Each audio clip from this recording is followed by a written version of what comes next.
Hello guys, nishimiye kuba ikaze kuri YouTube channel yacu. Ndashimira by'umwihariko mwe mwamaze gukora subscribe. Ni kenshi cyane tugomeza twiga tukavuga ibintu byinshi pe, kandi uri muntu wese nyine ndabizi ko wabikunze, ariko nyine none uyu munsi tugiye kwiga ikintu kimwe. Nimba ufite amatsiko nizere ko wamaze gukora subscribe kuri YouTube channel yacu, kora comment na like, sibyo? None umunsi rero tugiye kwiga ikintu buri muntu wese afite amatsiko. Mbaza ngo iki nimba rwose nawe ufite amatsiko, utere comment umbwire ati iki kintu nanjye ngifitiye amatsiko, gumana nanjye rero ntujye kure. Tugiye kwiga ukuntu umuntu ashobora kuba yavugira imboro iri mu gituba, sibyo? None uyu munsi nicyo kintu tugiye kwibandaho, tuvuge tubyige twiga ukuntu umuntu ashobora kuba yavugira imboro iri mu gituba, sibyo? Akenshi na kenshi iyo urimo kurongora umugore, sibyo? Iyo uri kurongora umugore, imboro nyine iri mu gituba ashobora kuba nta kintu na kimwe we aba ari kumva. None umunsi rero gumana nanjye ntujye kure, wiyumvire cyangwa se wige nawe usobanukirwe ukuntu wajya ufata umugabo wawe umuvugira ibintu byiza cyane mu gihe imboro iri mu gituba, sibyo? Nukuvugira imboro iyo iri mu gituba. Nibyo rero tugiye kwiga none uyu munsi tumenye ukuntu wabigenza. Iyo imboro iri mu gituba rero, nkuko mu buzima busanzwe nyine nkuko muba mubizi cyangwa se nkuko tujya tubyiga, kuri ubu Super Stamina wa muti kabuhariwe wirahirwa mu kuvura abagabo batakibasha kwisayidira ndetse n'abikinishije twawushyize kuri promotion. Abadamu nabo twabashyize igorora hehe n'ibibazo by'ama infection, impumuro mbi, kubura ubushake yewe n'iby'amavangingo. Umwihariko wa Super Stamina nimba turamugabo ukagarura akanyamuneza mu muryango.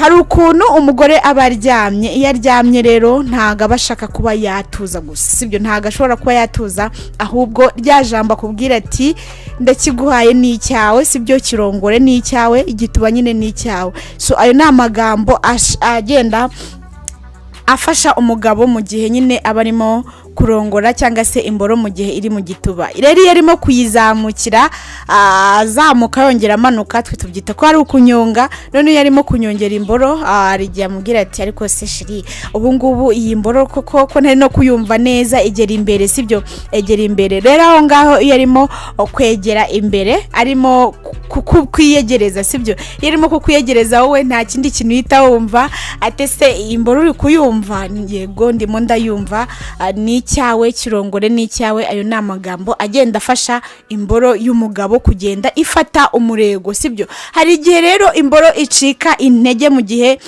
iri mu gituba, cyangwa se yaba irimo mu gihe wumva ko atarimo kukwiha neza, wumva ati ntago ndimo ndacyumva, igituba nyine sinimo ndacyumva neza, ndashaka kucyumva.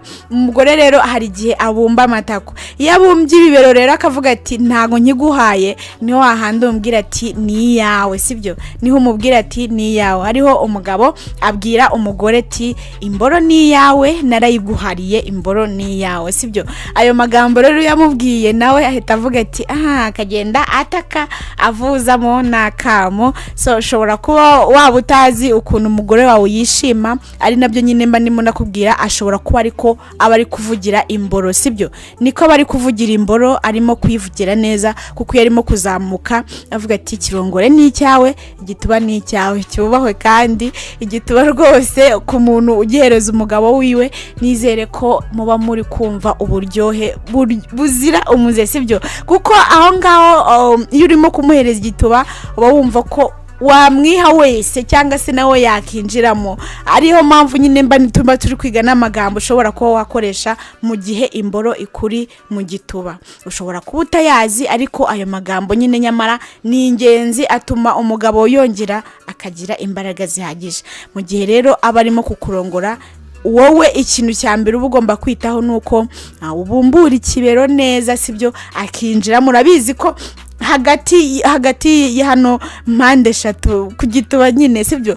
Ku gituba hari igihe haba hakomeye, hari igihe haba hari umugore ufite hano hakomeye. Rero iyo hakomeye uzi ikintu ukora, uramubwira ati imboro ni yawe, imboro ni yawe, uzajya uyijera uko ubyumva, sibyo? Ndayiguhaye, naragukoye rwose mukunzi wanjye, nta wundi muntu nshobora kuba nahereza igituba, sibyo? Niyo mpamvu rero tuba turi kwiga ibi ngibi kugira ngo bikugirire akamaro kandi nanjye bingira akamaro. Icyo utazi ujye utera comment, ukore na subscribe, ibyo ngibyo bizajya bigenda bigufasha kugira ngo uzajye ugenda wumva cyangwa se wiga inama zigiye zitandukanye. Mu gihe rero uba urimo kubikora ibyo ngibyo, urimo kuba washyize imboro mu gituba, akenshi na kenshi so umugore hari igihe nawe acika intege.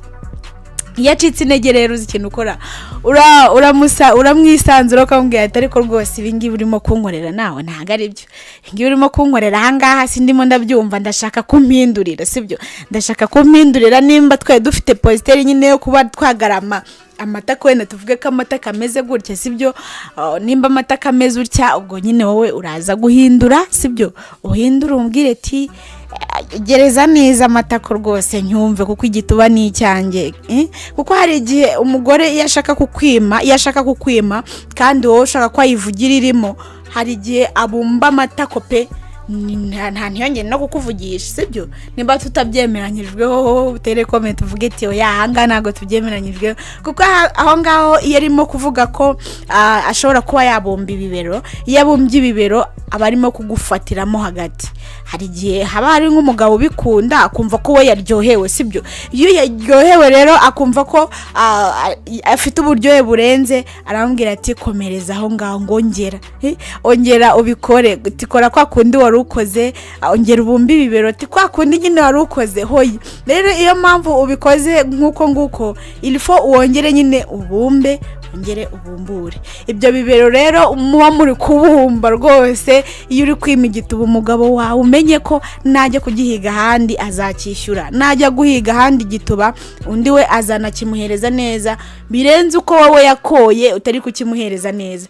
Rero ibyiza cyangwa se n'inama twajya twigira ahangaha nuko wajya uhereza umugabo wawe igituba neza, kandi ukamenya no kuvugira imboro iyo iri mu gituba neza, sibyo. Kuko ntago imboro izakwinjira mu gituba nurangiza uvuga ati ntago wigeze unese ubundi ntago wazanye iposho, sibyo, ntago wazanye iposho, ntago ndi bukiguhe, ibintu nk'ibyo. Cyangwa se ikipe yawe yatsinzwe, iyo ufana ikipe yawe yatsinzwe, numara gutsindwa uvuge ati ntago turi bwemere kurongorana. Kuko akenshi na kenshi nk'uyu mushuti wanyu wenda ndimo kugira inama kuri ibi ngibi, wansabye ko tuzamugira inama, yabimbwiye ko ari babiri babisiganye ku ikipe, sibyo. Imboro iri mu gituba yanga kuyivugira pe, akajya agomeza mushihura. Ibyo ni ibiki koko ku muntu ushihura umugabo wiwe ngo nuko ikipe yo yatsinzwe? Ngaye baze nawe ntukime umugabo wawe igituba kandi yaragukoye, sibyo, yaragukoye, ujye ukimuhereza neza mu gihe agufite, sibyo. Kuko naba so azagenda nyine ajye kugihiga ahandi, kuko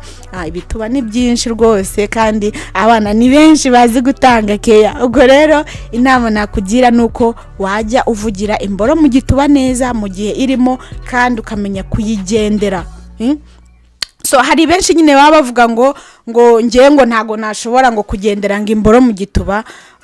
Kugendera imboro mu gituba uko tubivuga, iyo uri kuyigendera ni kwa kundi urimo kuzamuka amaguru ongera umanuka, ukazamuka hejuru ukongera ukamanuka hasi.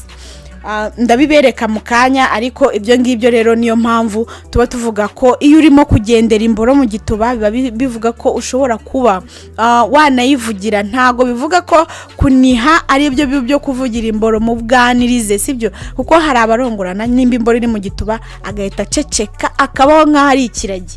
Ibyo rero ntago biba ari byo, kuko guceceka busobo waryo utavuga ibiryo bikagera ku mutima. Ngaho namwe nimunyibwirire mumbwize ukuri, waba uri kuvuga cyangwa se uri kurya ibiryo koko bikakugera ku mutima. Irifo rero kuzajya mu gihe imboro iri mu gituba ujye uyivugire neza, umenye n'ukuntu nyine uri buyifate. Ibyo rero biradufasha kandi natwe tukamenya ko tuba twakugiriye inama zikungura ubwenge, sibyo.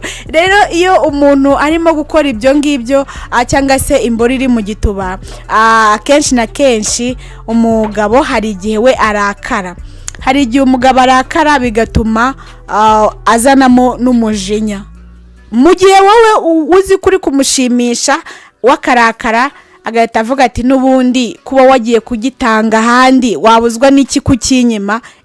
ariko wowe mu gihe wakamuhaye keya ari byo bizajya binagufasha umubwira uti ngwino rwose nkiguhe, sibyo, ngwino nkiguhe, kuko nutakimuha ejo ukamuhereza nabi cyangwa se ukamuhereza neza, azavuga ati ese ubundi ko ejo wari wanyimye byari byatewe n'iki. Umugabo mwiza nawe nubona ikosa akanakunenga akabikubwira, naceceka uzamenye ko yagucishije mu ijisho. Ngayibaze, agucishije mu ijisho kandi yaragukoye.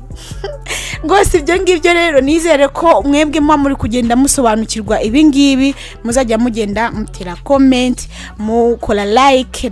Inzahura Buzima Company Limited ikimenya bose mu kuvura no gusigasira amagara, kwifashisha ibimera by'umwimerere mu buvuzi bwacu. Kuri ubu Super Stamina wa muti kabuhariwe wirahirwa mu kuvura abagabo batakibasha kwisayidira ndetse n'abikinishije twawushyize kuri promosiyo. Abadamu nabo twabashyize igorora hehe n'ibibazo by'ama infection, impumuro mbi, kubura ubushake yewe n'iby'amavangingo, dore ko ibyo byo byakemutse kera ku batumenye ku ikubitiro. Umwihariko wa Super Stamina nimba turamugabo ukagarura akanyamuneza mu muryango, uwayimenye ntayishidikanyaho cyangwa ngo ayigereranye, kuko irihariye mu kongera imbaduko, naho ibyo kwikinisha n'ingaruka zabyo bisigara ari umugani ku wayimenye. Hehe no kugenda uhungetwa ubabara umugongo, uzunga isereri cyangwa se ubabara umutwe, tugane tugufashe, kuko amagara araseseka ntayorwa. Nimero yacu 0790 04 59 63 2.